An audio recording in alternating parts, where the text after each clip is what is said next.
ఆ ఊరు పేరు పచ్చాపురం. పేరుకు తగినట్టే ఊరంతా పచ్చగా ఉంటుంది. ఆ ఊరికి పెద్ద సుబ్రహ్మణ్యం. సుబ్రహ్మణ్యం చాలా మంచివాడు. తనకి ఎంత డబ్బు ఉన్నప్పటికీ అహంకారం అనేది ఏమాత్రం ఉండేది కాదు. ఎల్లప్పుడూ ఊరి ప్రజల పట్ల శ్రద్ధగా ఉండేవాడు. సుబ్రహ్మణ్యంకున్న తెలివితో ఊర్లో ఎంత పెద్ద సమస్య ఉన్నా చాలా సులువుగా పరిష్కరించేవాడు. సుబ్రహ్మణ్యం అంటే ఊర్లో అందరికీ అభిమానం, గౌరవం కూడా. ఇలా సుబ్రహ్మణ్యం ఊరిని, ఊరి ప్రజలని తన కన్నబిడ్డలా చూసుకుంటూ తన జీవితాన్ని సంతోషంగా గడుపుతాడు. అదే ఊరిలో రమణ అని 25 ఏళ్ల అబ్బాయి ఉన్నాడు. రమణ చాలా మంచివాడు. ఆ రోజు రమణ తన మిత్రుడైన ఆర్య చాలా సంవత్సరాల తర్వాత పట్నం నుంచి వస్తా అని చెప్పినందుకు కళ్ళు కాయలు కాచేలా ఎదురు చూస్తూ ఉంటాడు. ఏంటబ్బా ఇంత ఆలస్యమవుతుంది, ఇవాళ వస్తాడా రాడా? అలా అనుకుంటుండగాని ఆర్య అక్కడికి వస్తాడు. కాని ఆర్య చాలా బాధగా ఉంటాడు. అది గమనించిన రమణ ఇలా అంటాడు, రే ఆర్య, ఇదేనా రావడం? ఇక నువ్వు రావేమో అనుకుని నేను ఇంటికి వెళ్ళిపోదామని అనుకుంటున్నా తెలుసా?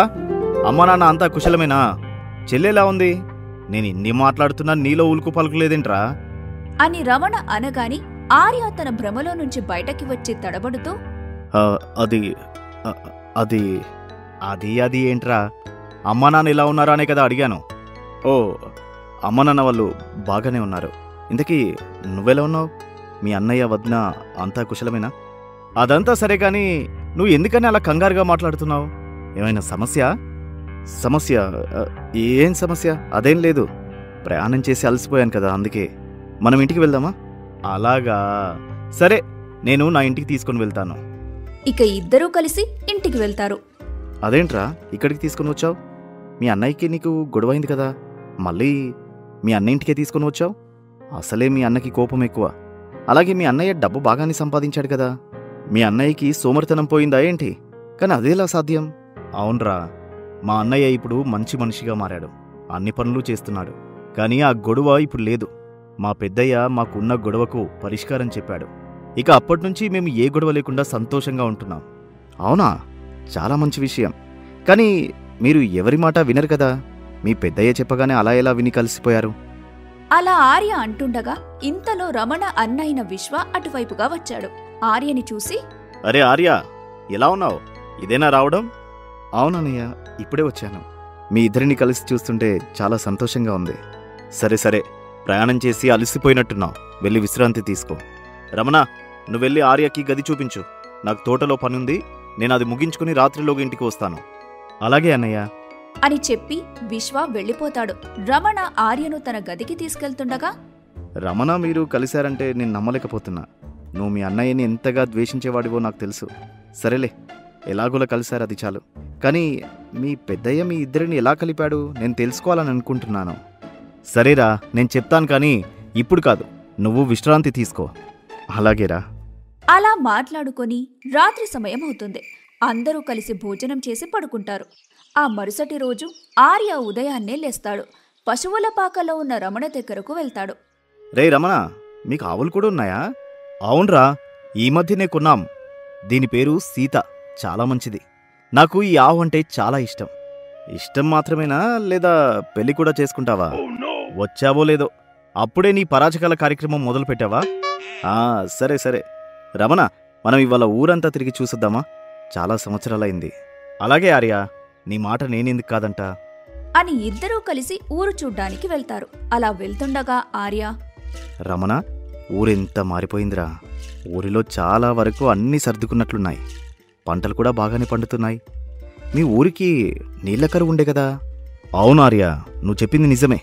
కానీ మా పెద్దయ్య సుబ్రహ్మణ్యం గారు ఎప్పుడైతే ఊరిలో అడుగుపెట్టారో అప్పటినుంచి ఊరికి ఏ కరువు రాకుండా చూసుకుంటున్నారు.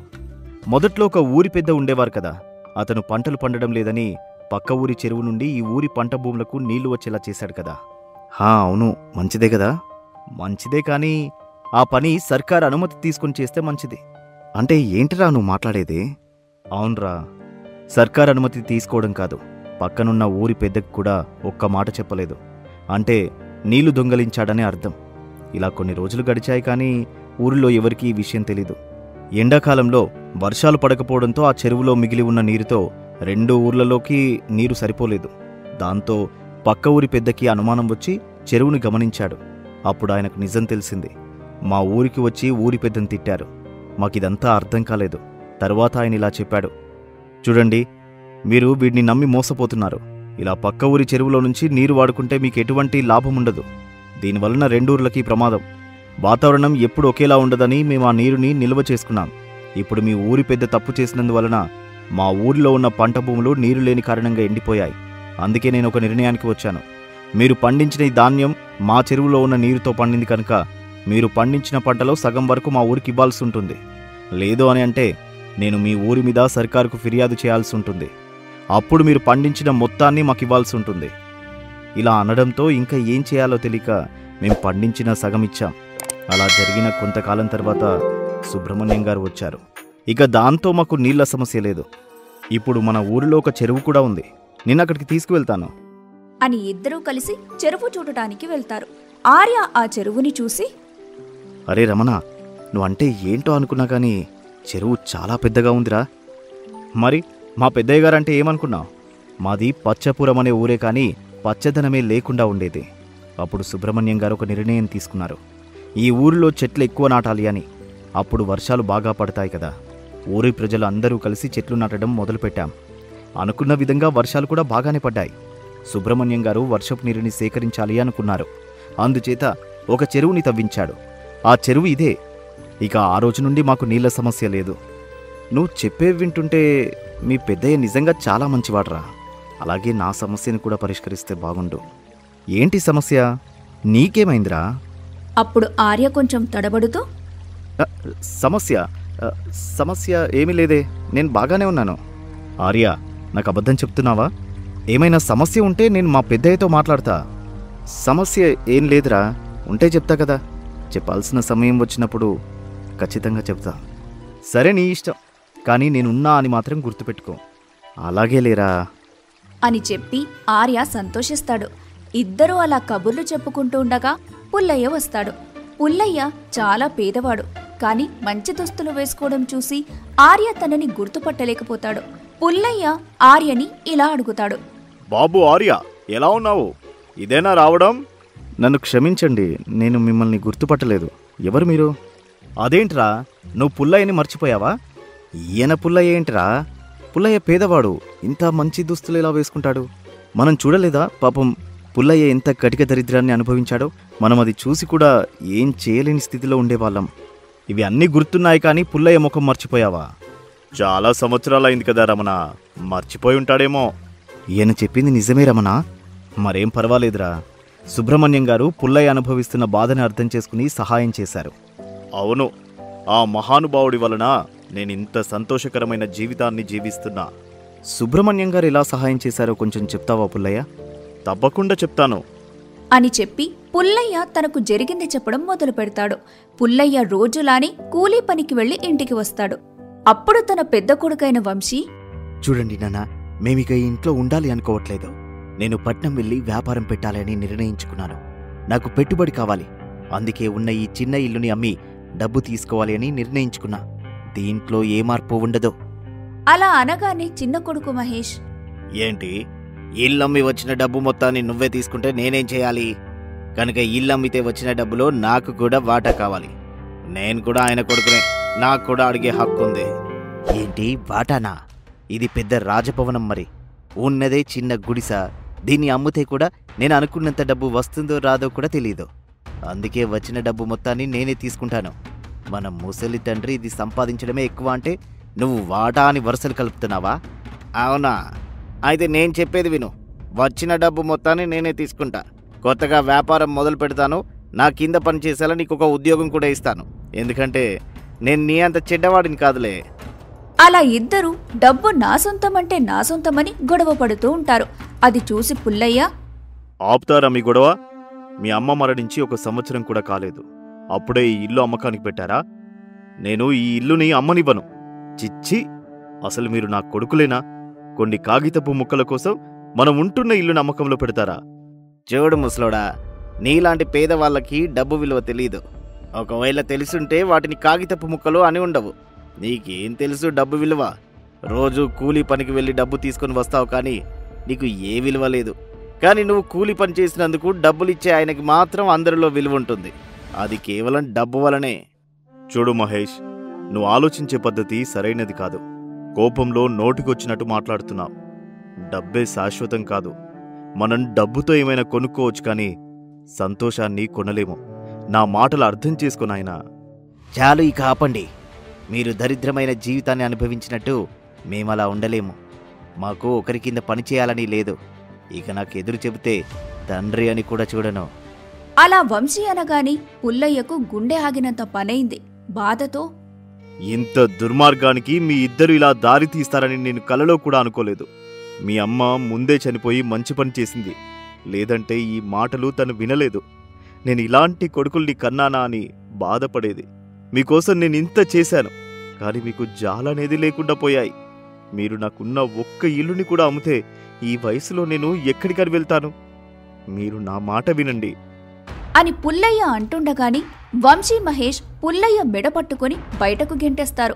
పాపం పుల్లయ్య కింద పడిపోతాడు. పుల్లయ్య అది చాలా అవమానంగా భావిస్తాడు. బాధపడుతూ ఉంటాడు. ఇక బాధపడడం అయిపోయినట్లయితే ఇక్కడి నుంచి వెళ్ళిపోండి.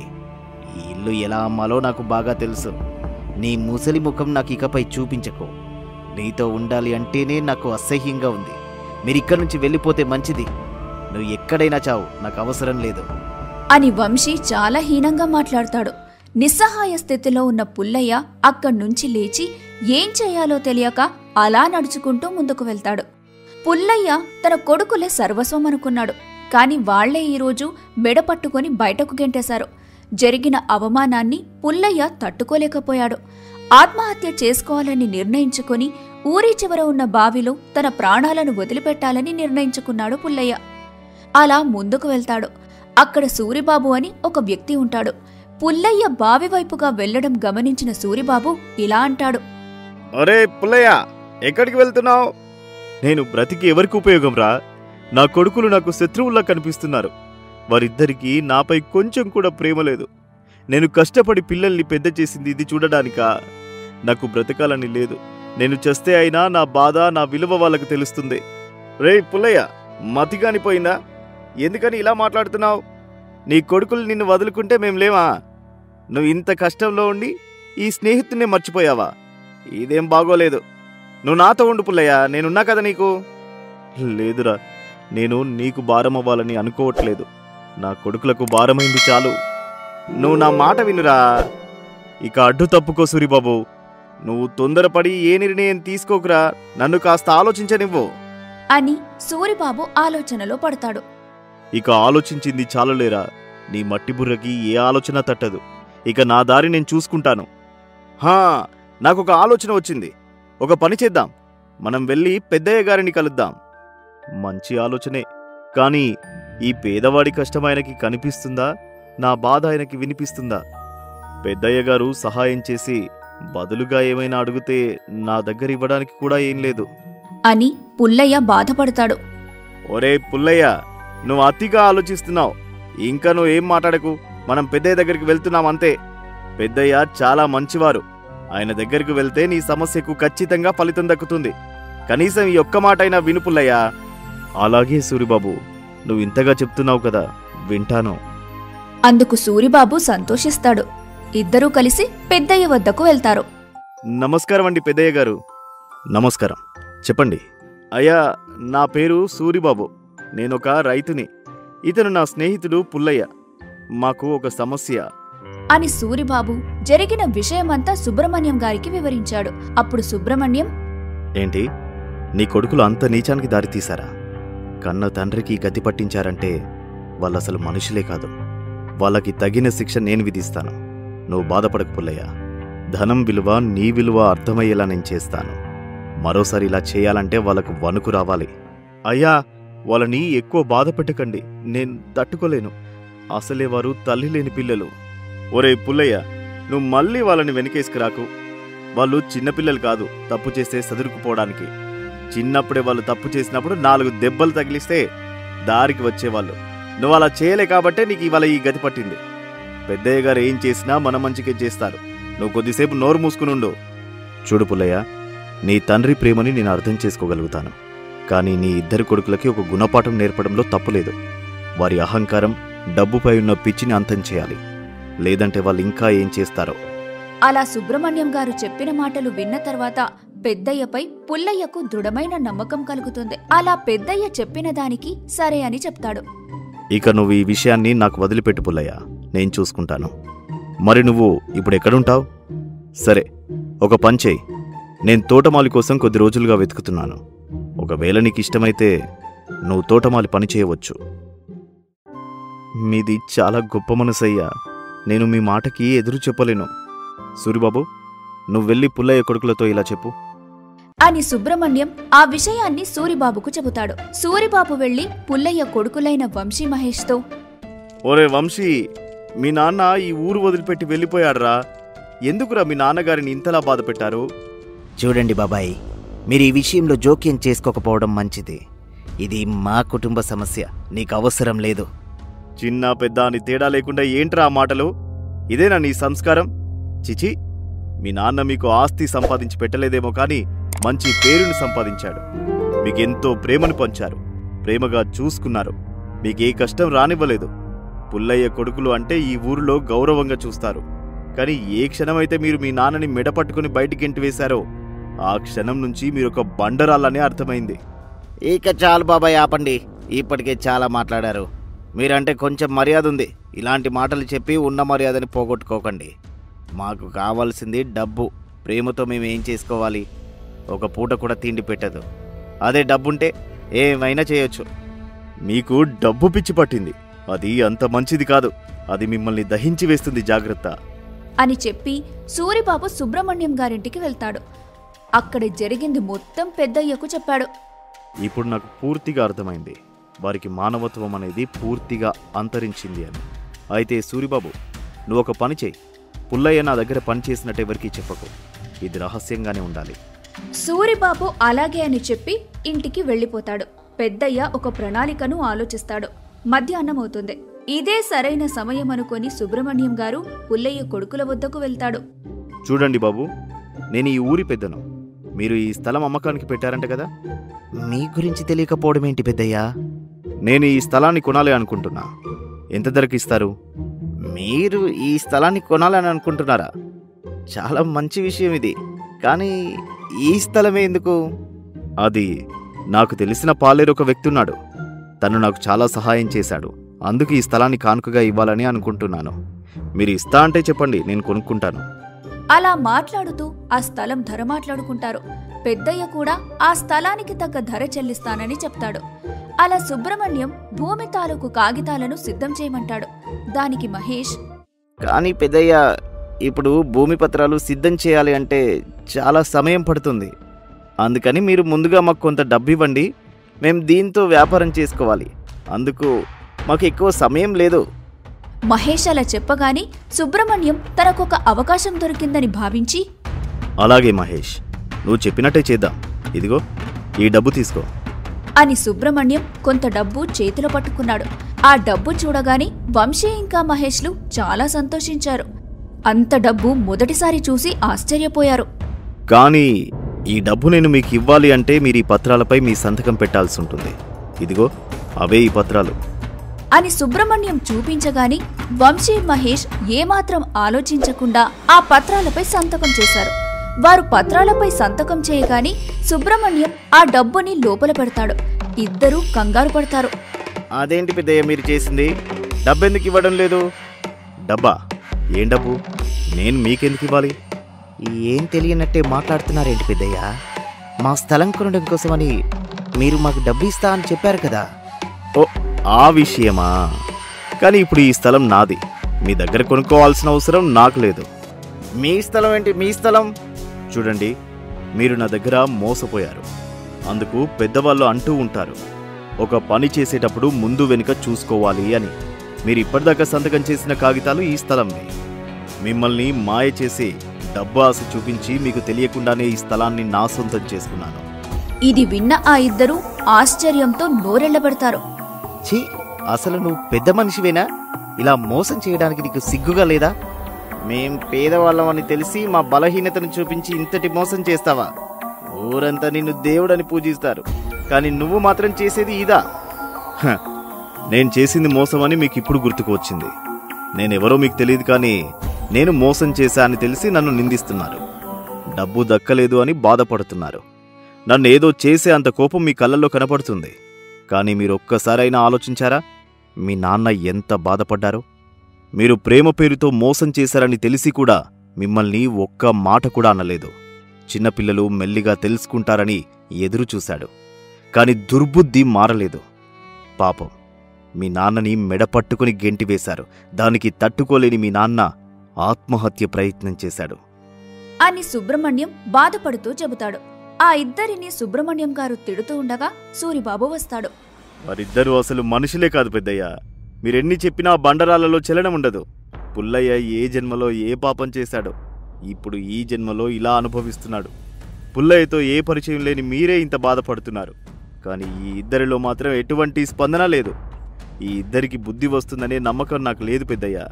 మనం ఇక్కడ నుండి వెళ్ళిపోదాం రండి అని సూరిబాబు తన బాధని వ్యక్తపరుస్తాడు. దాంతో వంశీ మహేష్లకు బుద్ధి వస్తుంది.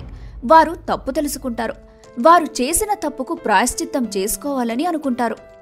మమ్మల్ని క్షమించండి బాబాయ్. పెద్దయ్య, మా నాన్న ఇప్పుడెక్కడున్నారు? నేను ఆయనని వెంటనే చూడాలి అనుకుంటున్నాను. మాకు బుద్ధి వచ్చింది బాబాయ్. ఇక ఇలాంటి తప్పు మేము ఇంకా ఎప్పుడు చేయము. నన్ను క్షమించు పెద్దయ్య. మేం మిమ్మల్ని వేడుకుంటున్నాము. మీరు చేసింది పెద్ద తప్పు. అందుకు క్షమాపణ ఏం లేదు. మీరు చేసిన దానికి శిక్ష ఖచ్చితంగా ఉంటుంది.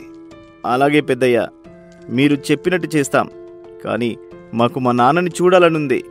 అవును పెద్దయ్య, మీరు ఏ శిక్ష విధించినా మేము ఖచ్చితంగా పాటిస్తాము. కానీ మా నాన్న ఇప్పుడు ఎలా ఉన్నాడు? ఎక్కడున్నాడు? బాబాయ్, మీరైనా చెప్పండి.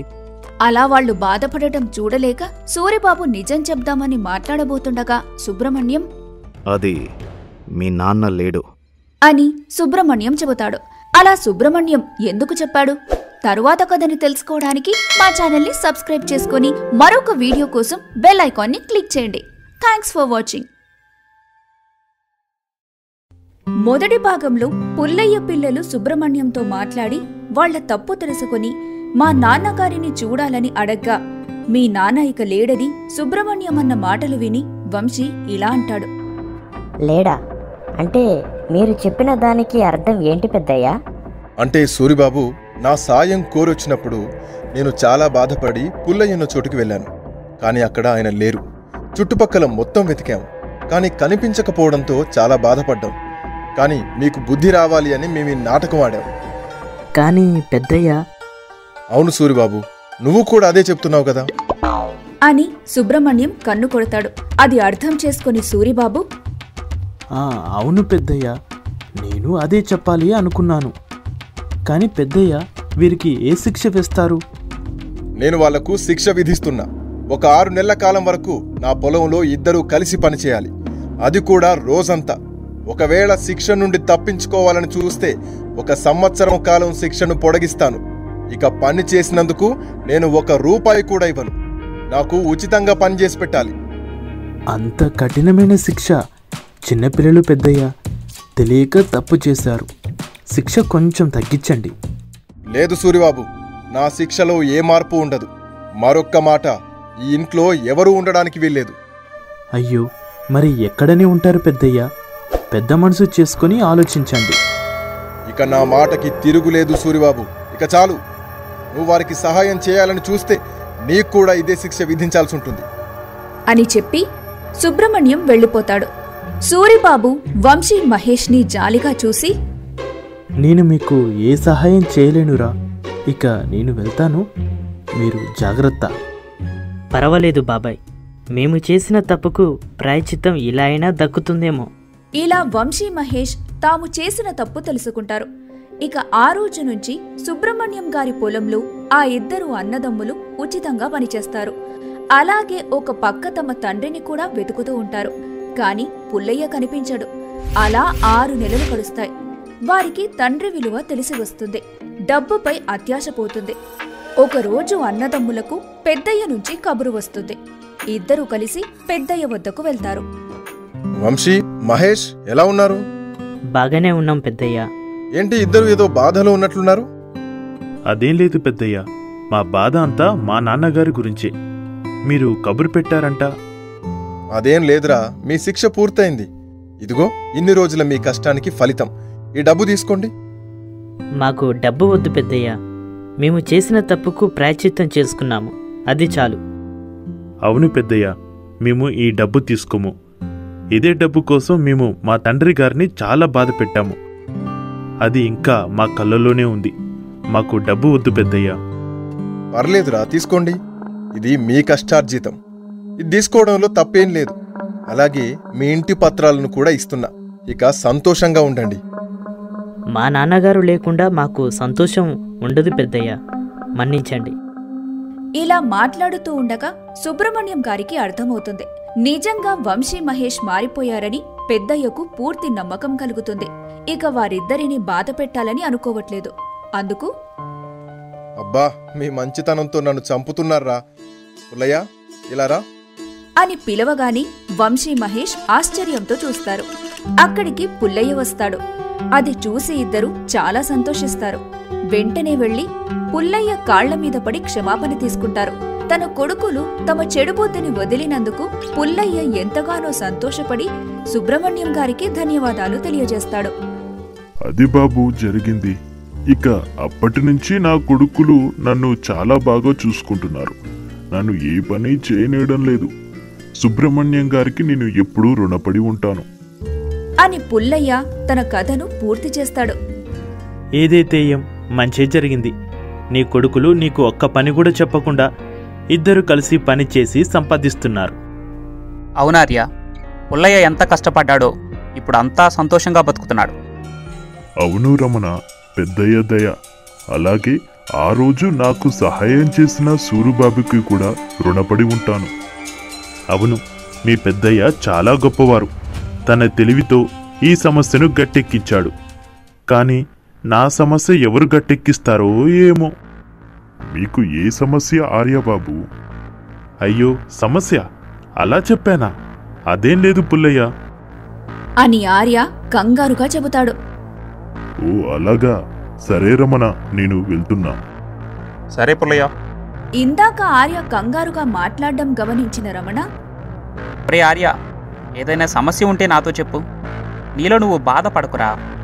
సమస్య ఏం లేదు రమణ. ఇక చాలా ఆర్య, నిజం దాచు. అందుకు ఆర్య బాధపడుతూ, నాకు ఒక సమస్య ఉంది రమణ. నేను నా సమస్య చెప్పి నిన్ను బాధ పెట్టాలి అని అనుకోవట్లేదు. నేను నీ స్నేహితున్నార్య. నువ్వు బాధపడుతూ ఉంటే నేను చూడలేను. అది పెద్ద సమస్య ఏం కాదు రమణ. నేను చూసుకోగలుగుతాను. నా గురించి నువ్వు ఎక్కువగా ఆలోచించకు.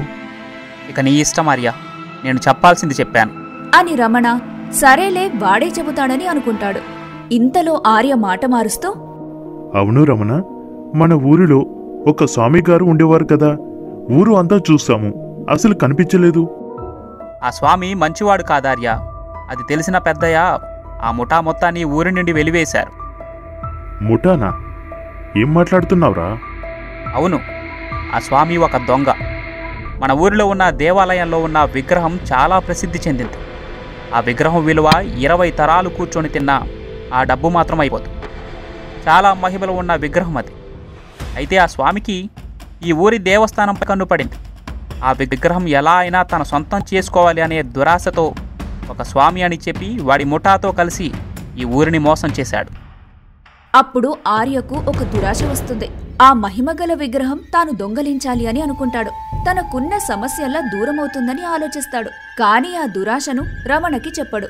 కాని బయటకి ఇలా అంటాడు, ఇంత దుర్మార్గానిక అతను పాల్పడింది. అందుకే ఈ స్వాములని నమ్మకూడదు. ఇంతకీ నిజంగా ఆ విగ్రహం అంత విలువైనదా? అవునార్య, చాలా విలువైనది మరియు ఎంతో ప్రసిద్ధి చెందింది. ఆ రోజు మా పెద్దయ్య లేకపోయి ఉంటే అంత మహిమగల విగ్రహాన్ని మేము కోల్పోవాల్సి వచ్చేది. అవునా రమణ, మనం ఆ ఆలయానికి వెళ్దామా? నాకు ఆ విగ్రహాన్ని చూడాలని ఉంది. తప్పకుండా వెళ్దాం ఆర్య, కానీ ఇప్పుడు కాదు. మనం ఇంటికి వెళ్ళాలి. రేపు ఉదయాన్నే వెళ్దాం. అన్నయ్య మన కోసం ఎదురు చూస్తూ ఉంటాడు. రమణ, ఆలస్యం ఏమీ కాదు. మనం ఇలా వెళ్ళి అలా వద్దాం. లేదురా, ఇప్పుడు వెళ్ళడం కుదరదు. అలాగే నాకు ఇంట్లో పని ఉంది. పశువుల పాక శుభ్రం చేయాలి. అయితే రమణ, నువ్వు ఇంటికి వెళ్ళిపో. నేను వెళ్ళి ఆ ఆలయాన్ని చూసి వస్తాను. కానీ నీకు లోపలికి ప్రవేశం ఉండదార్య. ఈ ఊరి వాళ్ళకి అది సాధ్యం, లేదా పెద్దయ్య అనుమతి అయినా ఉండాలి. నాది ఈ ఊరే కాబట్టి నేను వెళ్ళే అవకాశం ఉంది కనుక నిన్ను నాతో తీసుకొని వెళ్తాను, కానీ ఇప్పుడు కాదు. అదేంటి? నేను ఈ ఊరికి చెందిన వాడినే కదా. ఈ ఊరిలో నాకు అందరూ తెలుసు, అలాగే నేను కూడా అందరికీ తెలుసు. నేను వెళ్తే నన్ను ఎవరూ ఆపరు కదా. చూడార్యా, నువ్వు ఇన్ని సంవత్సరాలుగా ఊరిలో ఉండలేదు, అలాగే నువ్వు ఈ ఊరికి నా కోసం మాత్రమే వస్తావు. మీది పట్నం కదా, సెలవులకు వచ్చినప్పుడు నేను అందరినీ పరిచయం చేశాను నీకు. అలా నీకు అందరూ తెలుసు, లేకపోతే నీకు ఎవరూ తెలియదు కదా. అందుకే నా మాట విను, మనం రేపు వెళ్దాం. సర్లే, పద ఇంకా. ఇక ఇద్దరూ అక్కడి నుంచి వెళ్తారు. వారి నడక మధ్యలో ఆర్య ఇలా చెబుతాడు. అవును రమణ, పెద్దయ్య ఆ స్వామి వాళ్ళని దొంగలు అని ఎలా కనిపెట్టారు? ఆ దొంగలు విగ్రహం కోసం వచ్చారని ఎలా తెలిసింది అని ఆర్య చాలా ఆతృతగా అడుగుతాడు. తను సులువుగా ఆ విగ్రహాన్ని దొంగలించాలి అని. అది చాలా పెద్ద కథ ఆర్య. మనం ఇంటికి వెళ్లే వరకు సమయం ఉంది రమణ. సరే, చెప్తున్నా విను. ఒకరోజు మిట్ట మధ్యాహ్నం సమయంలో స్వామి ఈ ఊరికి వచ్చాడు. రాగానే ఒక చెట్టు కింద కూర్చున్నాడు. తన కళ్ళు మూసుకొని ధ్యానం చేస్తున్నాడు. అది చూసి వాళ్లు మహాసాధువు కావచ్చని అనుకున్నారు. ఎవరు పిలిచినా పలకడం లేదు. దాంతో ఊరి ప్రజలందరూ ఆ స్వామి చుట్టూరా చేరారు. అవును, అప్పుడు మీ పెద్దయ్య ఊర్లో లేరా? మా పెద్దయ్య ఉంటే వాడు ఈ ఊరిలోకి కూడా ప్రవేశించేవాడు కాదు. మన మీద ఒక నెల పట్టణానికి వెళ్ళాడు. ఓ, తర్వాత ఏం జరిగింది? ఆ తరువాత కొంతసేపటికి ఆ స్వామి కళ్ళు తెరిచాడు. ఒక వ్యక్తిని చూసి ఇలా చెప్పాడు. చూడు నాయనా, నీ పేరు సుబ్బయ్య కదా? అవును స్వామి, నా పేరు సుబ్బయ్య. మీకు ఎలా తెలుసు? నాకు అన్నీ తెలుసు నాయనా. అంతేకాదు, నాకు భూత భవిష్య కాలాలు నాకు తెలుసు. నీ భార్య పద్మాని కూడా తెలుసు. అప్పుడు తన భర్త సుబ్బయ్య పక్కన ఉన్న పద్మ ఇలా అంటుంది. కానీ అలా ఎలా తెలుస్తుంది స్వామి? నేను కొన్ని ఏళ్లుగా తపస్సు చేసి ఈ వరం పొందాను. నాకు మీ ఇద్దరి గురించే కాదు, ఈ ఊరిలో ఉన్న అందరి గురించి తెలుసు. నేను మీ అందరి సమస్యలను తీరుస్తాను. మీకు ఏ సమస్య ఉన్నా నాకు చెప్పండి. స్వామి, నా సమస్య అని పద్మ అంటుండగా స్వామి, అమ్మా పద్మ, నీ సమస్య నీ భర్త గురించే కదా. తనకు తగిన ఉద్యోగం లేదు. ఆ బాధ వలన చెడు వ్యసనాలకి బానిసైపోయాడు. అవును స్వామి, మీరు చెప్పేది నిజమే. నా కోరిక ఇదే, నా భర్త చెడు వ్యసనాలకు బానిసవ్వకూడదని. మీరు మాకు సహాయం చేయండి. తప్పకుండా చేస్తాను. ఇదిగో, ఈ సీసాలో స్వచ్ఛమైన నీరు ఉంది. దీనిని మీ భర్త తాగే నీరులో కలిపి ఇవ్వు. అలాగే స్వామి, మీకు చాలా ధన్యవాదములు. మరి దక్షిణ? చీచి, అలాంటివి నాకు ఏమీ వద్దు అమ్మా. నేను ఇది సాయం చేసింది డబ్బు కోసం కాదు, మీ సంతోషం కోసం, ఊరి సంతోషం కోసం. ఇలా ఊరి జనాలను స్వామి నమ్మించాడు. ఒకరి తర్వాత ఒకరికి వారి సమస్యకి కావాల్సిన పరిష్కారం చెబుతాడు. ఇలా అందరి సమస్యకు పరిష్కారం చెప్పి, ఇక నేను వెళ్ళే సమయం అయింది. ఇక వెళ్తాను. కానీ స్వామి, ఎక్కడికని వెళ్తారు? మీరు కూడా మా ఊర్లో ఉండిపోండి. అవును స్వామి, మేము మీకు మంచి నివాసం ఏర్పాటు చేస్తాము. మీరు మాకు ఎంతో సహాయం చేశారు. మీకు ఏ లోటు ఉండకుండా చూసుకుంటాము. ఇప్పుడు మీరు కూడా మా ఊరిలో ఒక్కరు. అలా ఊరి ప్రజలు స్వామిని బలవంతం చేస్తారు. ఇక స్వామి పథకం ఫలించిందని సంతోషించి ఊరిలో నివాసం ఉండటానికి ఒప్పుకుంటారు. అలాగే, మీరు ఇంతగా ప్రాధేయపడుతుంటే ఎలా కాదు అని చెప్తాను. మీ ఇష్టం. కానీ నాకు నివాసం చాలా విశాలంగా ఉండాలి, చాలా దూరంలో ఉండాలి. నాకు 2 శిష్యులు ఉన్నారు. నాతో పాటు వారు కూడా ఉంటారు. మీకు ఇది అంగీకారం అయితే సరే, లేదా నా దారిలో నేను వెళ్తాను. మీ ఊరికి ఒక పెద్దాయన ఉంటారు కదా, ఆయన అనుమతి తీసుకోవాలా? మీరు చెప్పిన దానికి మాకు అంగీకారమే స్వామి. మా ఊరి పెద్దయ్య చాలా మంచివారు. ఆయన పని మీద పట్టణానికి వెళ్ళాడు. కొన్ని రోజుల తర్వాత వస్తాడు. అప్పుడు స్వామి మనసులో ఇలా అనుకుంటాడు. అయితే ఈ ఊరి పెద్ద ఇక్కడ లేడు కనుక నా పని మరింత సులువుగా అవుతుంది. ఏంటి స్వామి ఆలోచిస్తున్నారు? మీకు మా ఊర్లో ఉండటం ఇష్టం లేదా? అయ్యో అదేం లేదమ్మా, నాకు నివాసం ఎక్కడో చెప్పండి, నేను వెళ్ళి విశ్రాంతి తీసుకోవాలి. అలా రాత్రి సమయం అవుతుంది. ఊరి ప్రజలు స్వామికి తన నివాసాన్ని చూపించారు. అక్కడ స్వామి విశ్రాంతి తీసుకుంటూ ఉంటాడు. అక్కడికి తన శిష్యులు వస్తారు.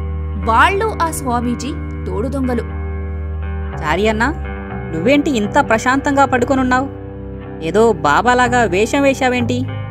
అసలు మీ పథకం ఏంటన్నా? అందరూ నిన్ను ఊర్లో గొప్ప స్వామి అని, వాళ్ళ బాధలు తీర్చడానికి ఆ దేవుడే పంపించాడు కావచ్చు అని అనుకుంటున్నారు. అసలు ఏంటి ఇదంతా అని ఇద్దరూ ఆశ్చర్యంతో అంటారు. ఇది నా కొత్త వేషం రా. నేను ఈ వేషంలో అందరినీ నమ్మించి మోసం చేస్తాను. ఈ ఊరిలో ఉన్న దేవాలయంలో అతి విలువైనది ఒకటి ఉంది. అది నేను ఎలాగైనా దొంగలిస్తాను. మీరు కూడా నా శిష్యుల్లాగా నాతో ఉండి నా నాటకంలో పాలు పంచుకోండి. మీకు కూడా కొంత డబ్బు ఇస్తాను. నిజమా అన్నా? అంత విలువైనదా అది? అవునురా, ఈ ఒక్క దొంగతనం చేస్తే చాలు, ఇక మనకి తిరిగే ఉండదు. అలా అయితే మేము మీకు సహాయం చేస్తామన్నా. కానీ అన్నా, నాకొక సందేహం. ఏంటిరా అది? ఈ ఊరి వాళ్ళు చెప్పారు, మీరు ఈ ఊరిలో అందరి పేర్లు చెప్పారంట, అందరి బాధలకు పరిష్కారం చెప్పారంట. మీకెలా తెలుసు అవన్నీ? ఓ అదా, నేను ఈ ఊరిలోకి అడుగు పెట్టక ముందుకే అందరి గురించి తెలుసుకున్నాను. ఇక వారి సమస్యలు కూడా తెలుసుకున్నా. ఇక దానికి పరిష్కారంగా నాకు తోచినవి అన్నీ చెప్పాను. కానీ అన్నా, ఒకవేళ అవి ఏవీ నిజం కాకపోతే ఈ ఊరి వాళ్ళు తన్ని తరిమేస్తారేమో. ఒరే అప్రాచ్యపు వేదవా, నేను అన్ని విషయాలు తెలుసుకునే వచ్చాను. ఈ ఊరి పెద్ద కూడా సమయానికి ఊరిలో లేడు. మన పని ఇంకా సులువు అవుతుంది. నేను చెప్పిన పథకం ప్రకారం నడుచుకుంటే చాలు. ఆ విగ్రహం ఇక నా సొంతం. అప్పుడు నేను విదేశాలకు వెళ్ళి వ్యాపారం మొదలు పెడతా. ఇక నేను విలాసవంతమైన జీవితాన్ని అనుభవిస్తాను. అవునన్నా, మీరు వేసిన పథకంకు అస్సలు తిరుగుండదు. మీ తెలివే తెలివి. కానీ అన్నా, ఊరిలో ఉన్న దేవాలయంలోకి ప్రవేశించాలంటే చాలా కష్టమంట కదా, మరెలా? దానికి కూడా ఒక మార్గం ఉందిరా అని దాని గురించి మాట్లాడుకొని పడుకుంటారు. ఇలా ఒక వారం గడిచిపోతుంది. ఆ స్వామి ఊరిలో అందరినీ తన మాటలతో మోసం చేస్తాడు. కాని అది ఎవ్వరికీ తెలీదు. అందరికీ వారి సమస్యకు పరిష్కారం చెప్పి ధనం తీసుకోడు. దాంతో ప్రజలకు నమ్మకం ఎక్కువవుతుంది. ఆ వారంలో ఊరి ప్రజల దగ్గర ఆలయపు వివరాలు తెలుసుకుంటాడు. అలా ఒకరోజు, అన్నా, ఇంకా ఎన్ని రోజులని ఇలా నటిస్తూనే ఉండాలి? ఇక ఆలస్యం చేస్తే ఆ ఊరి పెద్ద కూడా వచ్చేసేలా ఉన్నాడు. వారం అవుతుంది, అయినా కూడా ఏం చేయలేదు. కనీసం ఆ విగ్రహం దగ్గరకు కూడా వెళ్ళలేదు. ఎందుకురా కంగారు పడుతున్నారు? ఇదిగో ఇటు చూడండి అని ఆ స్వామి ఒక సంచి నుంచి విగ్రహాన్ని బయటకు తీశాడు. అది చూసి ఇద్దరూ ఆశ్చర్యపోయారు. విగ్రహం? కానీ ఎలా అన్నా? ఒరేయ్, అంత సంతోషపడిపోకండి. ఇది నకిలీ విగ్రహం. ఏంటి, నకిలీదా? ఈ నకిలీ దానితో మనమేం చేసుకుంటామన్నా? ఇది మనకసలు ఉపయోగపడుతుందా? ఇది నీకంటే బాగానే ఉపయోగపడుతుందిలే. నేను ఒకరి ద్వారా ఈ విగ్రహం ఎలా ఉంటుందో కనుక్కొని దీనిని తయారు చేయించాను. మనం గుడిలో ఉన్న విగ్రహ స్థానంలో ఈ నకిలీ విగ్రహాన్ని పెట్టాలి. అందుకు మనం ఇప్పుడు ఊరిలో ఒక చర్చ నడపాలి. అందరూ ఊరి మధ్యలో ఉన్న చెట్టు దగ్గరికి వెళ్లారు. అక్కడికి ఊరి ప్రజలందరూ వచ్చారు. చూడండి ప్రజల్లారా, మీరు నా మాట జాగ్రత్తగా వినండి. నేను ఇక ఈ లోకాన్ని వదిలి వెళ్లాల్సిన సమయమైంది.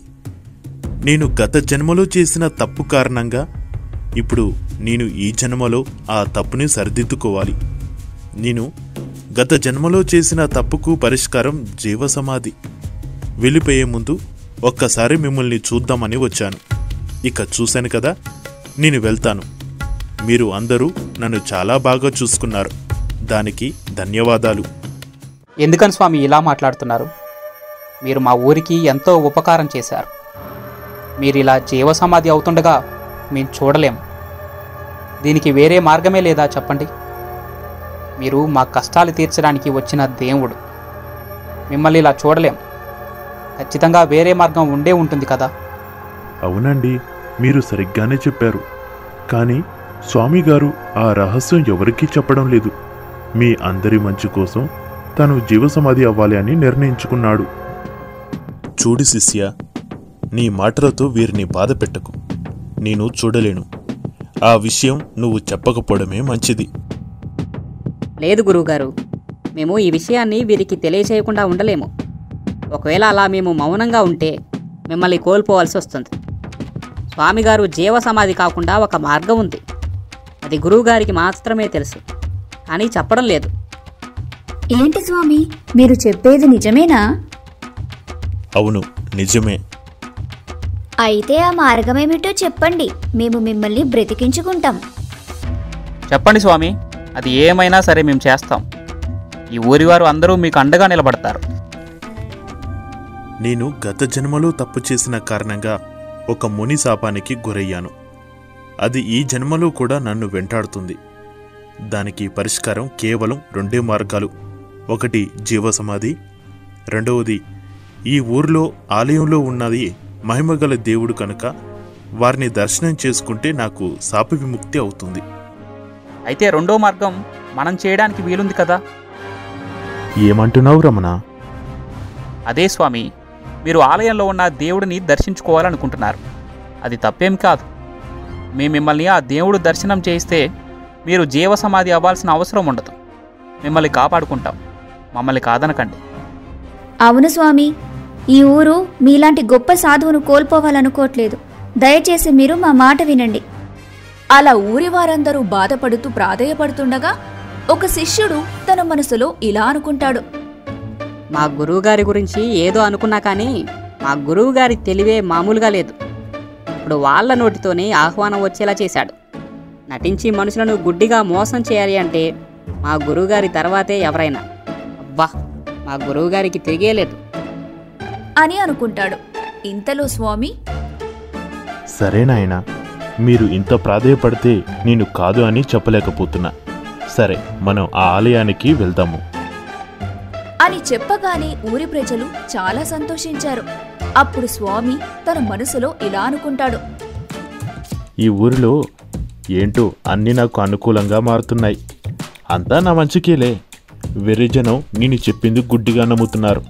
ఇదే మంచి సమయం. నేను వెళ్ళి గుడి గురించి తెలుసుకోవాలి. ఆ గుడికి సొరంగాన్ని ఏర్పాటు చేయాలి. అలా స్వామి అనుకుంటాడు. ఇప్పుడు తనకి గుడిలోకి వెళ్ళడానికి అవకాశం వస్తుంది. ఇక వారు ఆలస్యం చేయకుండా వెంటనే తన శిష్యులతో కలిసి దేవాలయానికి వెళ్తాడు. ఆ ఆలయాన్ని చూసి స్వామి చాలా సంతోషిస్తాడు. ఆలయం లోపలికి వెళ్లి అక్కడున్న విగ్రహాన్ని చూసి స్వామి కళ్ళు మెరుస్తాయి. ఆ విగ్రహాన్ని చూసిన స్వామి తెలియకుండానే 2 చేతులు జోడించి దేవుణ్ణి మొక్కుకుంటాడు. అన్నా, మీరు ఏంటి ఇలా చేస్తున్నారు? మనము ఈ విగ్రహాన్ని దొంగలించడానికి వచ్చాము, దండం పెట్టుకోవడానికి కాదు. నేను కావాలని చేయలేదు. ఆ మైమగల విగ్రహాన్ని చూడగానే నేను అలా దండం పెట్టవలసి వచ్చింది. సరే, మీరు వెళ్ళి ఆ ఆలయపు వివరాలు తెలుసుకోండి అని అనగానే 2 శిష్యులు వెళ్లి గుడి విశేషాలు వివరణలు తెలుసుకుంటారు. అన్నా, ఈ గుడి చాలా ప్రాచీన కాలం నాటిది. ఈ గుడి తలుపులు చెక్కతో చేశారు, కానీ చాలా బలంగా ఉంటాయి. దీనిని మనం పగలగొట్టలేము. అలాగే ఇక్కడ విగ్రహానికి అలంకరించిన బంగారం కూడా నకిలీది. కానీ ఆ విగ్రహ మహిమ వల్ల ఆ బంగారం మెరుస్తుంది. అవునా? ఈ గుడి చాలా విచిత్రంగా ఉంది. అయితే మనకి మంచి లాభాన్ని ఇస్తుంది. అలా అయితే మనం వెంటనే మీరు తెచ్చిన ఆ నకిలీ విగ్రహాన్ని ఇక్కడ పెట్టి అసలైన విగ్రహాన్ని దొంగిలిద్దాం. ఒరే మూర్ఖుడా, ఇప్పుడు మనం ఆ విగ్రహాన్ని దొంగలిస్తే బయట ఉన్న ఊరి ప్రజలకి అనుమానం వస్తుంది. నీ తెలివిలేని బుర్రని నేను చెప్పే వరకు వాడకు. అలాగే అన్నా. ఇప్పుడేమీ చేయలేం. మనం ఈ రాత్రికే ఈ విగ్రహాన్ని దొంగలించాల్సి ఉంటుంది. ఇక్కడి నుంచి ముందుగా మనం వెళ్దాం పదండి అని అనుకోని స్వామి ఇక అతని శిష్యులు బయటికి వస్తారు. స్వామి దర్శనం బాగా జరిగిందా? మీ అందరికీ నా ధన్యవాదాలు. మీరు నాకు ఎంతో సహాయం చేశారు. మీ మేలు నేను ఈ జన్మలో మర్చిపోలేను. ఇక ఈ ఊరిలో నా పాత్ర ముగిసిపోయింది. నేను ఇక్కడి నుంచి వెళ్ళే సమయం వచ్చింది. కాని స్వామి, మీరు ఇలా ఎందుకని మాట్లాడుతున్నారు? ఇప్పుడు శాప విముక్తి అయింది కదా, మరి ఇంకెందుకు వెళ్ళాలి? చూడమ్మా, నేను నా సేవలను ఈ ఊరికే కాకుండా మిగతా గ్రామాల్లో ఉన్న సమస్యలను తీర్చాల్సి ఉంది. అందుకని నేను వెళ్ళక తప్పదు. స్వామి విగ్రహం దొంగలించబోయి ఎలా పట్టుబడ్డాడన్నది తరువాతి భాగంలో చూడండి. మరో చక్కని కథ కోసం మా ఛానల్ని సబ్స్క్రైబ్ చేసుకోండి. అలాగే స్వామి, ఇక మీ ఇష్టం. ఇలా అందరికీ చెప్పి స్వామి ఊరి నుండి వెళ్లిపోయాడని అందరూ అనుకుంటారు. కానీ వారెవ్వరికీ తెలియని విషయమేమిటంటే, ఆ స్వామి ఊరి నుండి వెళ్ళినట్టు వెళ్లి ఊరి ప్రజలు ఎవరింటికి వాళ్లు వెళ్లగానే నకిలీ విగ్రహాన్ని తీసుకుని ఆలయం వెనుక వైపుగా తన శిష్యులతో పాటు వెళ్తాడు. ఒరేయ్ తెలివి తక్కువలారా, మీరు ఏ చప్పుడు చేయకుండా ఉండండి. ద్వారం ముందు ఒక వ్యక్తి కాపలాగా ఉంటాడు. మీరు వెళ్లి వాడికి నీరుని త్రాగించండి. అలాగే అన్నా అని చెప్పి అతడు ఆ కాపలాదారుడికి ఆ నీరు స్వామి ప్రసాదంగా ఇచ్చి తాగించాడు. అది తాగిన వెంటనే కాపలాదారుడు స్పృహ కోల్పోయాడు. ఇక మనం పని ప్రారంభిద్దాం రండి. ఈ నకిలీ విగ్రహాన్ని అక్కడ పెట్టి అసలైన దానిని తీసుకుని ఇక్కడి నుండి పారిపోవాలి. వారు అనుకున్నట్టుగాని విగ్రహ మార్పిడి చేశారు. ఇకక్కడి నుంచి పారిపోయే ఉద్దేశంతో పరిగెడతారు. అలా ఊరి పొలిమేర వరకు వెళ్తారు. అన్నా, ఇక్కడ కొంచెం విశ్రాంతి తీసుకుందాం. నాకు బాగా అలసటగా ఉంది. ఒరేయ్, మనం కనీసం ఊరి పొలిమేర కూడా దాటలేదు. ఇక్కడ ఆగిపోవడం ఎలా? ఊరిలో ఎవరైనా చూస్తే ఇక మన పని అంతే. చేయికి అందింది కాస్త నోటికి అందకుండా పోతుంది. కానీ అన్నా, నాకు కూడా అలసటగా ఉంది. నేను ఈ పరిస్థితిలో నడవడం కూడా కష్టమే. అయినా ఈ రాత్రి సమయంలో ఊరి పొలిమేరకెవరు రారన్నా. అక్కడ మీరు నకిలీ విగ్రహాన్ని పెట్టారు కనుక ఎవరికీ అనుమానం కూడా రాదు. కొద్దిసేపు విశ్రాంతి తీసుకుందామన్నా. అలా వాళ్ళు అనగానే స్వామి ఆలోచించి వాడు చెప్పింది నిజమే కదా అని భావించి సరే అని అంగీకరిస్తాడు. మీరు చెప్పింది కూడా నిజమే, కానీ మనం తొందరగా వెళ్ళిపోవాలి. అది గుర్తుపెట్టుకోండి. ఇప్పుడు ఒక విశ్రాంతి తీసుకోండి. ఇటు మరోవైపు తన పని ముగించుకుని వస్తున్న సుబ్రహ్మణ్యం ఊరిలోకి వస్తాడు. ఊరంతా నిశ్శబ్దంగా ఉంటుంది.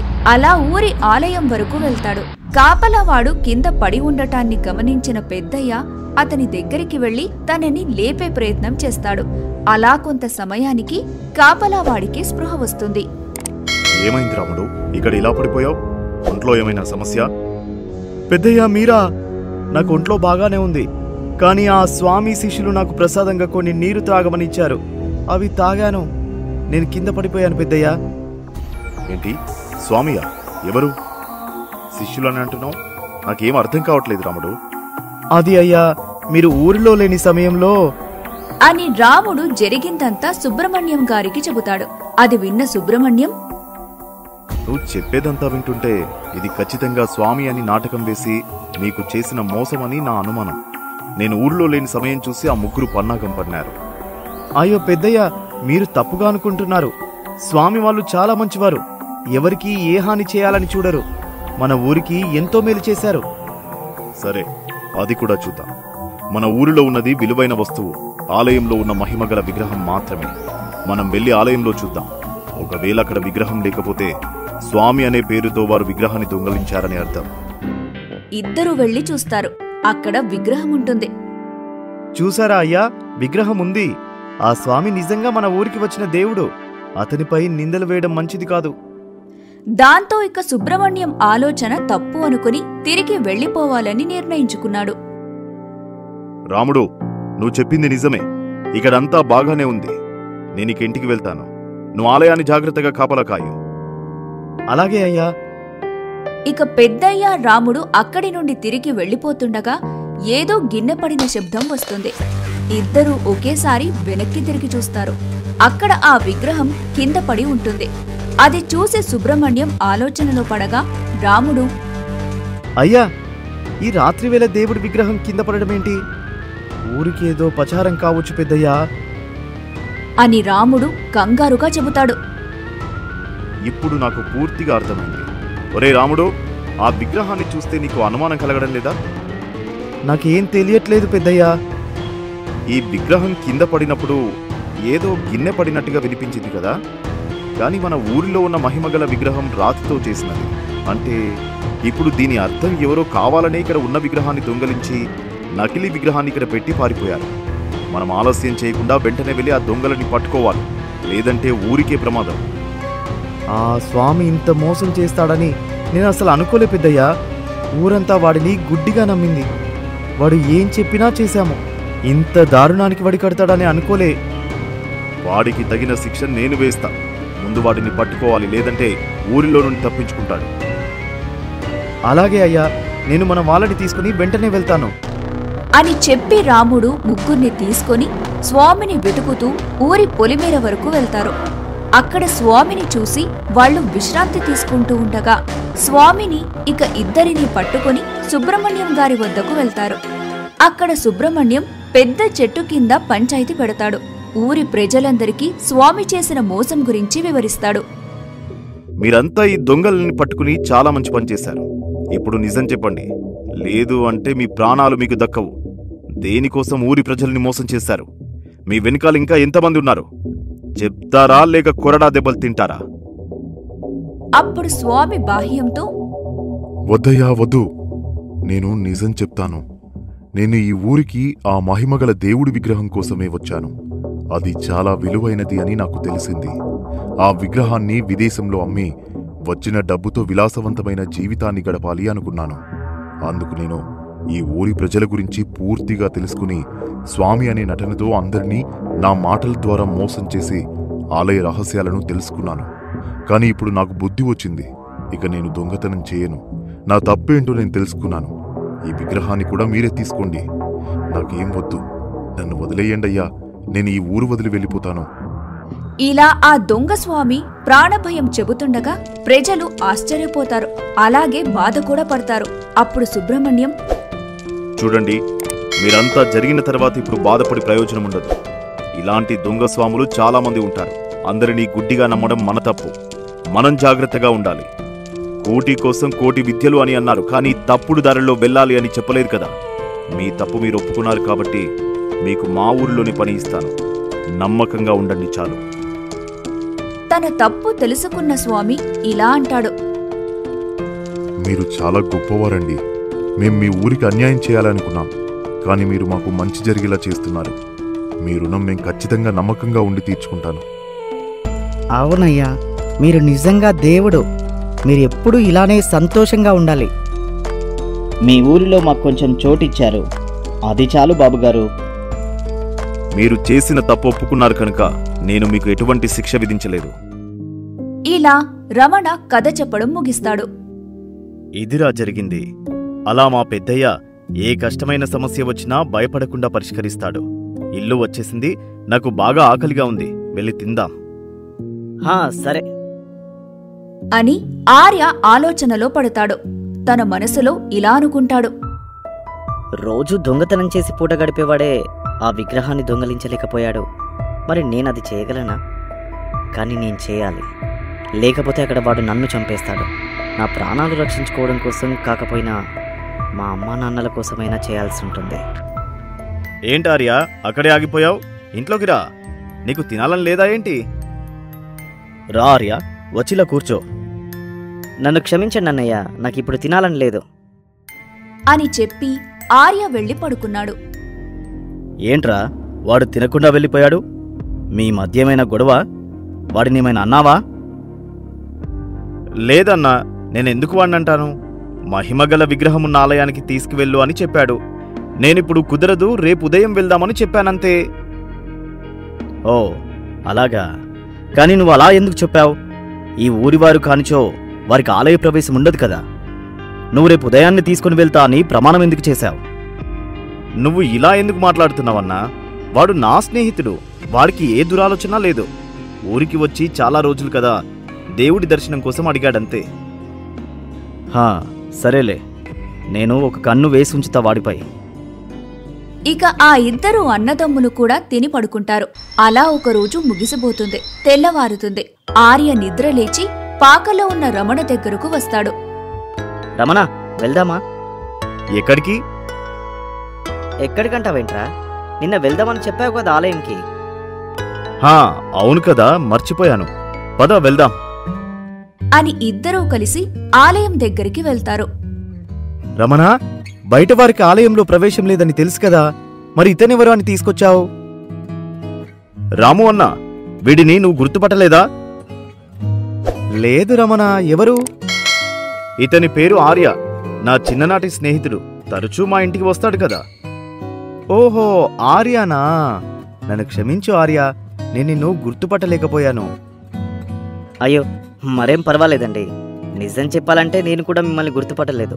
నేను ఆలయంలో ఉన్న మహిమగల విగ్రహాన్ని దర్శించుకోవాలని అనుకున్నాను. మీరు అడ్డు తప్పుకుంటే బాగుంటుంది. కానీ పెద్దయ్య అనుమతి లేనిది నేను నిన్ను లోనికి పంపించను. మేము లోపలికి వెళ్ళి దేవుణ్ణి దర్శనం చేసుకుని వస్తామంతే. మేమేమీ విగ్రహాన్ని దొంగలించడానికి రాలేదు. రే ఆర్య, అలా మాట్లాడకూడదు. చూడు రాము అన్నా, మేమిలా వెళ్ళి అలా వస్తాము. నేనున్నా కదా అన్నా, నాపై నమ్మకముంచు. ఒకసారి ఏదో జరిగింది అని ప్రతిసారి అలాగే జరగదు కదా. ఇలా కాపలావాడు ఒప్పుకుంటాడు. రాముడితో మాట్లాడి ఇద్దరూ కలిసి ఆలయంలో ఉన్న గర్భగుడిలోకి వెళ్లారు. నీకు గుర్తుందా ఆర్య? ఇదే ఆ మహిమగల విగ్రహం. ఈ విగ్రహం చాలా బాగుంది రమణ. ఇంత చక్కగా చెక్కిన ఆ శిల్పి ఎవరో. అచ్చం దేవుడే దిగివచ్చి కూర్చున్నట్టుంది.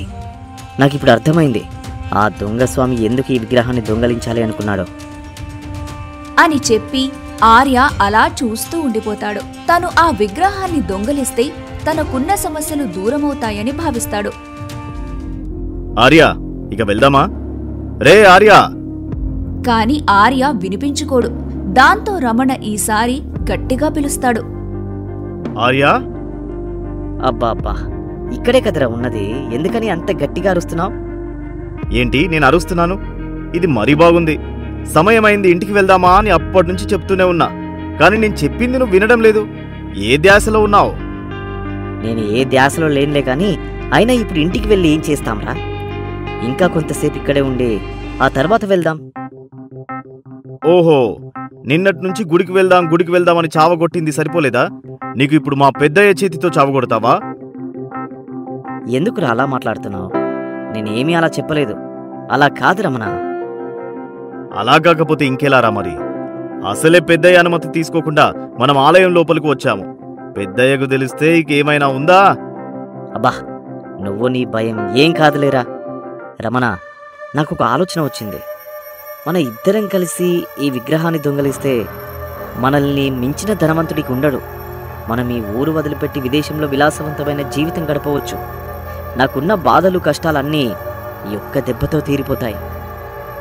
ఆర్య మాటలు విన్న రమణ ఉన్నట్టుండి ఒకేసారి కోపంగా, చిజీ, నీకు ఇంత దురాలోచన ఉందని నేను అనుకోలేదు ఆర్య. ఆలయంపై ఇంత మక్కువ చూపిస్తున్నట్టే దేవుడిపై ఉన్న భక్తి అని సంతోషించా. నా స్నేహితుడు చాలా గొప్పవాడు, అందరిలా కాదు అని మురిసిపోయాను. కానీ నువ్వు, నాకు నీతో మాట్లాడాలని కూడా లేదు. వెళ్ళిపో ఇక్కడి నుండి.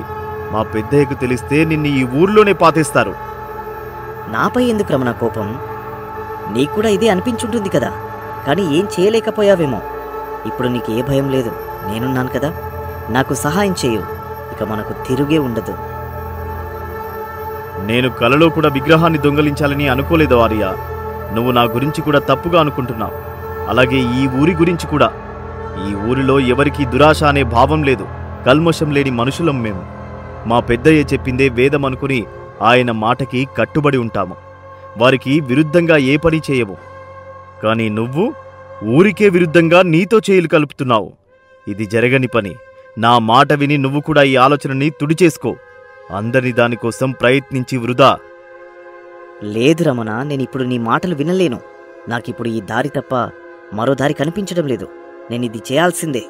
నాకున్న సమస్య చాలా పెద్దది, పైగా కష్టమైంది. ఎవరూ నన్ను కాపాడలేరు. నా పని నన్ను చేయనివ్వు. లేదంటే నేను మా అమ్మా నాన్నని కోల్పోతాను. అది నాకేమాత్రం ఇష్టం లేదు. నాకు నీ స్నేహితుడిగా ఉండే వీలు లేదు. నన్ను క్షమించు. ఆర్య, నీకింత పెద్ద సమస్య ఉంటే నువ్వు నాతో చెప్పాల్సింది. నేను నీకు సహాయం చేయలేకపోవచ్చు, కానీ మా పెద్దయ్య నీకు సహాయం చేసేవాడు కదా. మా పెద్దయ్య గురించి నేను నీకు చాలా బాగా చెప్పాను, కానీ నీకు అర్థం కాలేదేమో. తానెవరైనా కష్టమని వస్తే ఖచ్చితంగా సహాయం చేస్తాడు అని రమణ ఎంత చెబుతున్నా ఆర్య వినలేదు.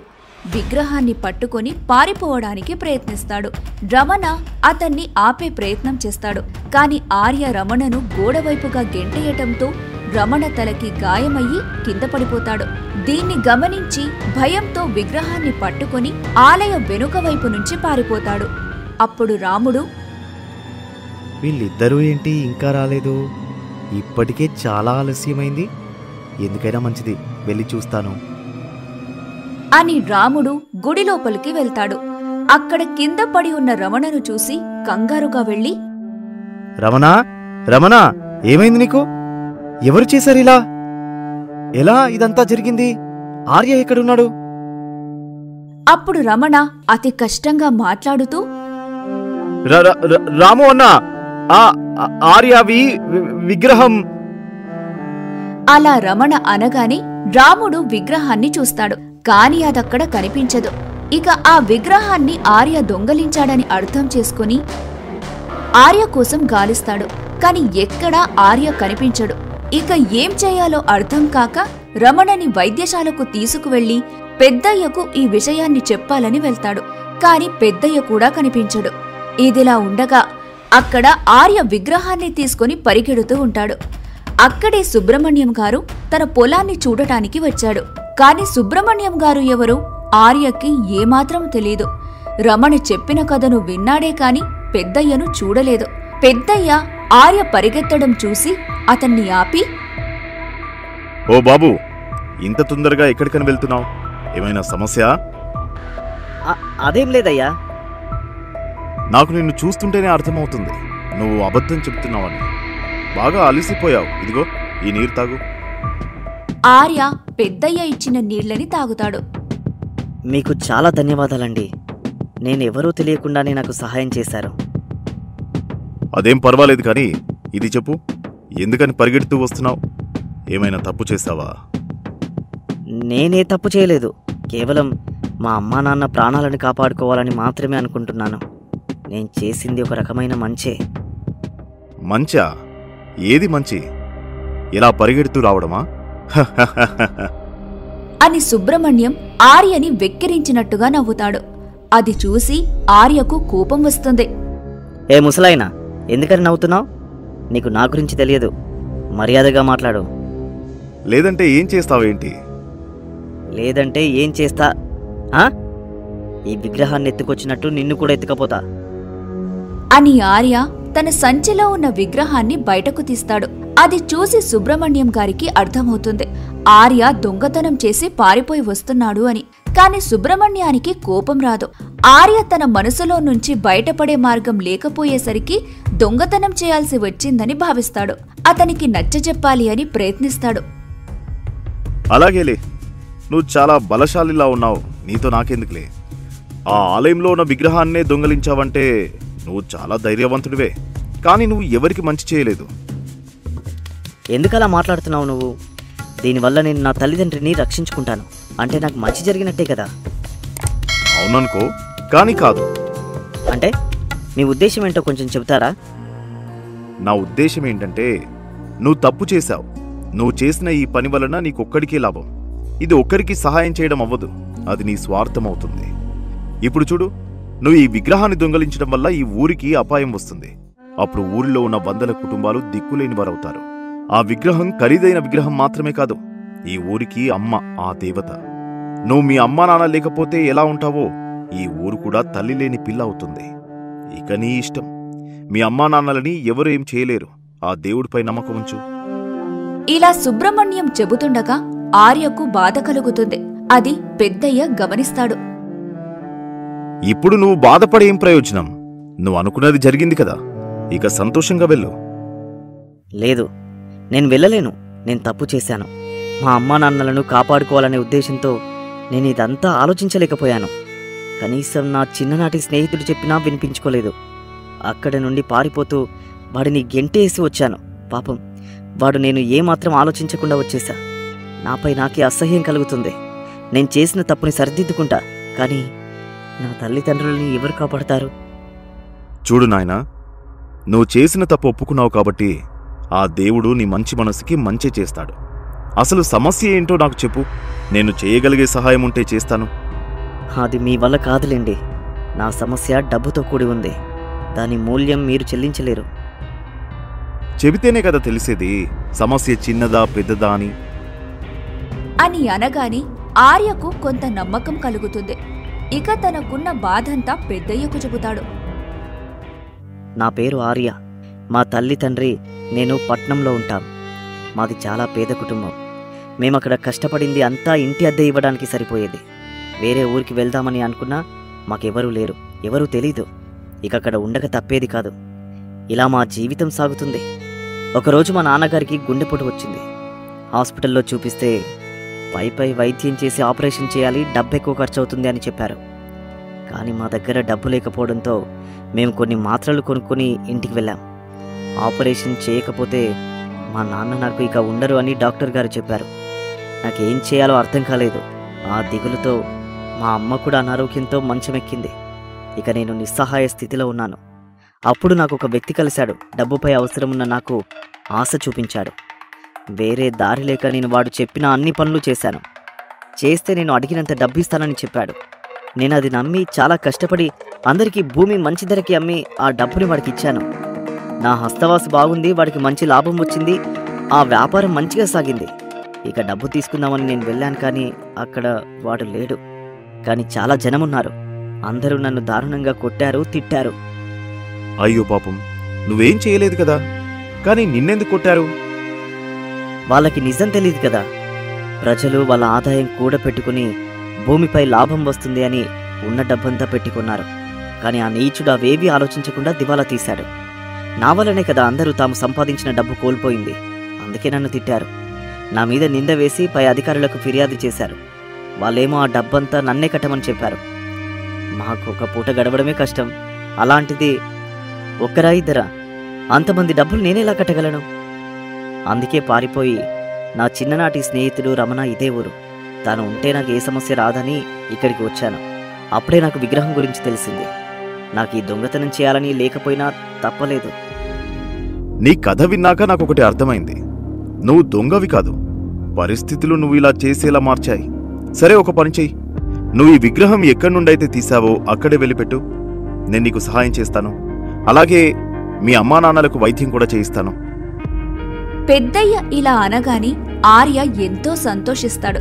కాని ఈ ముసలాయన వద్ద ఇంత డబ్బు ఎక్కడిదని ఆలోచనలో పడతాడు ఆర్య. ఏంటి, మీరిస్తారా? నిజమే చెప్తున్నారా మీరు? అని అంటుండగా రాముడు పెద్దయ్య వద్దకు వస్తాడు. ఆర్యను చూసి కోపంగా తనని కొట్టడానికి రాముడు వెళ్లి ఆర్య ముందు నిలబడతాడు. ఒరే రాముడు, వాడిని వదిలేయరా. అదేంటి అయ్యా, వీడేం చేశాడో మీకు తెలీదు? నాకంతా తెలుసు. అది వాడి తప్పు కాదు, పైగా తప్పు తెలుసుకున్నాడు. ఇదేంటి ముసలాయనా, నువ్వు చెబితే ఇతను వింటున్నాడేంటి? నాకేమీ అర్థం కావట్లేదు. మాటలు మర్యాదగా రాని వార్యా. ఆయన మా పెద్దయ్య సుబ్రహ్మణ్యం గారు, ఈ ఊరికి పెద్ద దిక్కు అని రాముడు అనగాని ఆర్య ఆశ్చర్యపోతాడు. ఏంటి, పెద్దయ్య అంటే ఈయనేనా? నన్ను క్షమించండి పెద్దయ్య, మీరెవరో తెలియక నేను మిమ్మల్ని అవమానించాను. మరేం పర్వాలేదు. ఇక నీకు ఏ సహాయం కావాల్సి వచ్చినా నన్నడుగు. నీలో నువ్వు బాధపడకు, అదంతా మంచిది కాదు. మీకు చాలా ధన్యవాదాలు పెద్దయ్య. నేను మీకు ఎప్పుడూ రుణపడి ఉంటాను. ఇలా ఈ కథ ముగిసిపోతుంది. పెద్దయ్య మాట ఇచ్చినట్టుగాని ఆర్యకు సహాయం చేస్తాడు. తన కష్టాన్ని తీరుస్తాడు. వాళ్ళ అమ్మా నాన్నలకు మంచి వైద్యం అందిస్తాడు. అలాగే ఆ భూమి అమ్మకం చేసి డబ్బుతో దివాళా తీసిన వాడిని పెద్దయ్య పై అధికారులకు పట్టిస్తాడు. ప్రజలు నిజం తెలుసుకొని ఆర్యను క్షమాపణ అడుగుతారు. ఇలా సుబ్రహ్మణ్యం గారు ఆర్య కుటుంబాన్ని ఆదుకుంటాడు. పెద్దయ్య ఎవరికి ఏ కష్టమున్నా అరక్షణం ఆలోచించకుండా చేస్తాడు. ఇతరులకు సహాయం చేయడం చాలా మంచి పద్ధతి. ఇతరులని బాధ పెట్టాలని చూస్తే మనం కూడా బాధపడాల్సి వస్తుంది.